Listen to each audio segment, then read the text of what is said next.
So let's talk to another guest who knows Pakistan's economy very well, not just because he's studied it, but because he's led it as finance minister. Joining us now is Mr. Asad Umar, who was the federal minister for finance in the PTI government and knows the ins and outs of the economy. Asad Umar Sahab, welcome to the show. Thank you. So we are in a situation, Asad Sahab, where the difficulties are piling up, and they're all happening because of a situation which is hardly in our control. In fact, it's not in our control at all, and we have to manage the best we can. Petrol price was increased last night. There are no guarantees that it will not increase again. Oil prices are continuing to go up, and related shocks are also hitting the economy. So how bad is the situation? And if this conflict continues for a bit, what kind of shocks are we looking at? Yeah, first of all, though, if the war continues, how bad is the situation? So we have just started. We are at the beginning of feeling the pain. The only pain that we have felt so far are energy prices shooting up, and they have shot up significantly. The Brent price has gone up something like 65% or so. And we are seeing the consequent knock-on effects of that to the local price here. We can discuss in detail whether that's the right way to go or would there be a different approach. But that's the only pain that we have felt so far. If this continues, what are the other shocks that we can get and how will we be affected by it?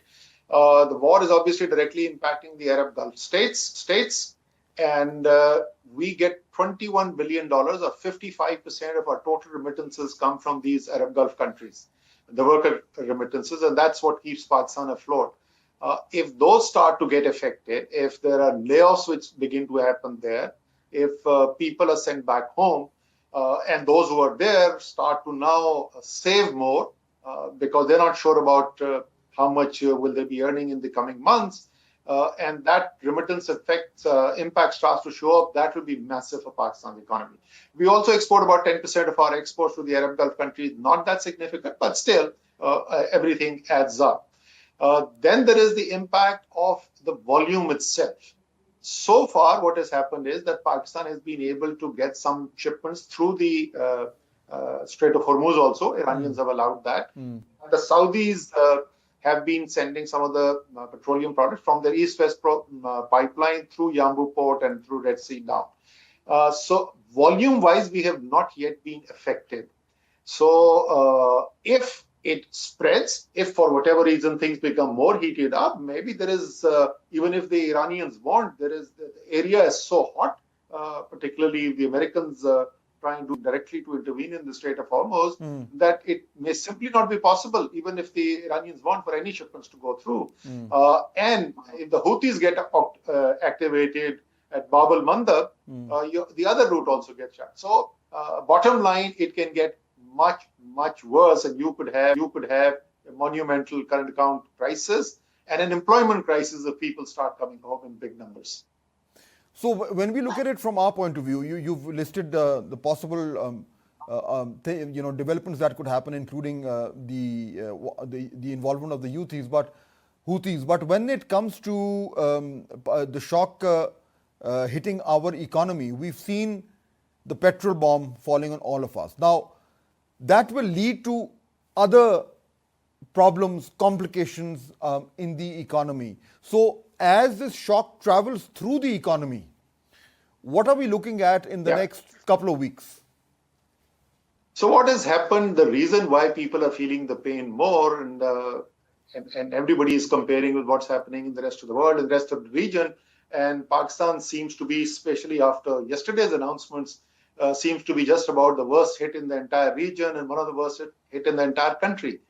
And the reason that's happening, Fahd, is that we were always limited in our ability to raise tax revenue, large undocumented sectors, big influential sectors who hardly pay any tax. But the dependence on energy prices, on petroleum products, diesel, as a source of revenue has never been as great as it has become now. It's literally massive now what the dependence is, because the PDL, the Petroleum Development Levy, has just kept on going up and up and up. And as a result, the impact on the people of Pakistan is much more severe compared to if we did not have such a phenomenal revenue dependence on the petroleum levies. And you know this, the FBR is way behind, something like $500 billion behind, and the target about 600 billion rupees. The target that they had committed to IMF, they're probably going to exceed $1 trillion rupee. So that's making the choices very, very difficult for the finance minister. And really, this is the opportunity. All those big bang reforms that you talk about, all the massive undertax, big retail sector that Pakistan has, the undocumented real estate sector. Today, if you go, I'm not sure whether you're in Lahore or Islamabad, wherever you are in Pakistan, just go and find out what the real estate prices are and what the official listed price is at which taxes are being paid. There's a massive differential. I'm just giving a couple of examples. There are other things. So if we don't make those transitions, if we don't take those big decisions right now, and we keep relying on petroleum levy as the biggest source of revenue for ourselves, and the war drags on, and mind you, the prices will not stay where they are. They will keep getting worse as war drags on. I think you're going to be in such a difficult situation. People will feel a level of pain which may become unbearable for them. But in the short to medium term, what you're talking about in terms of reforms is absolutely correct. But what is also absolutely correct, Asad Saab, is that we've been hearing this talk about reforms for years, and somehow they never happen. Even in this government, we're talking about these structural reforms that the IMF wants us to do, and we are trying to do.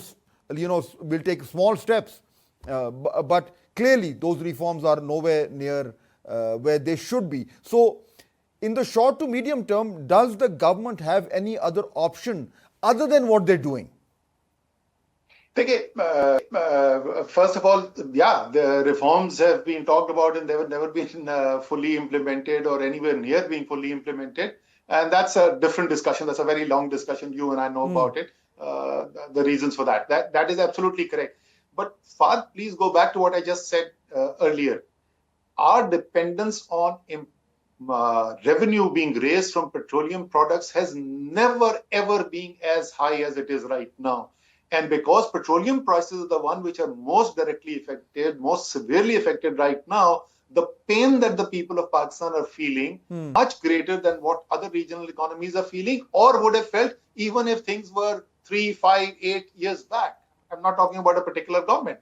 So Pakistan did have a fiscal structure which was different from what it is. I'm not talking about what is possible. I'm talking about what was. So firstly on that. Second, okay, if you have a real problem, there is absolutely nothing that you are able to do on the revenue side and you can't do those reforms, then cut the expenditures. Okay? It's the simplest thing in the world to do. All it takes is one signature, and here you have billions, tens of billions or even hundreds of billions passed on to the people of Pakistan as consumers, right? That's the easiest way out. And that's unfortunately all that we have seen so far. So I'm saying you have an expenditure which runs above $1 trillion rupees. So how about saying what is not absolutely essential? And I know the government has taken some steps. They are like not even a drop in the bucket. Those steps are so small. And even that is so badly implemented that while you are telling people not to send their kids to school, schools were shut down to save petroleum, PSL matches taking place without crowds in there, offices being closed once a week. The Prime Minister is going around with 5 people in his jet, flying from Islamabad to Karachi. For heaven's sakes, take a bloody PIA flight for once. But these are symbolic measures. There are substantial expenditures that the government of Pakistan makes. Emergency meeting, emergency cut on that. Well, Asad, when I speak to the government on these issues, and obviously, whenever these hard times come, they all start talking about austerity, and then they take these measures that you're talking about. They always say, there's not much to cut from the federal government, because if you reduce the federal government expenditure or the expenses that within the operation of the government, it's hardly anything, and the federal government in any case is bankrupt, after they've paid their debts and defense servicing. So the provinces have to then pick up the burden, because they are the ones who are actually flush with cash, and they are not helping out the government. Actually, now they are, in terms of this petrol subsidy. But generally, the federal government says we never have enough money to do what you're saying they should do.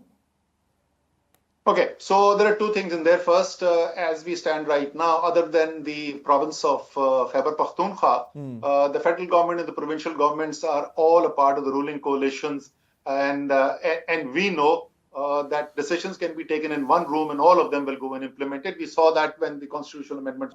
So first of all, that excuse doesn't wash. If it is the provincial governments, then make the provincial governments do it. Secondly, yes, Fahd, you're talking about a business as usual situation, right?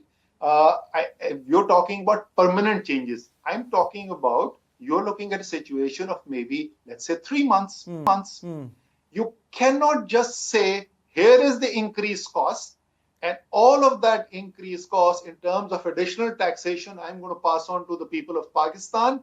And that's the only thing that can be done. I'm sorry, that answer simply does not wash. So we are saying that at least let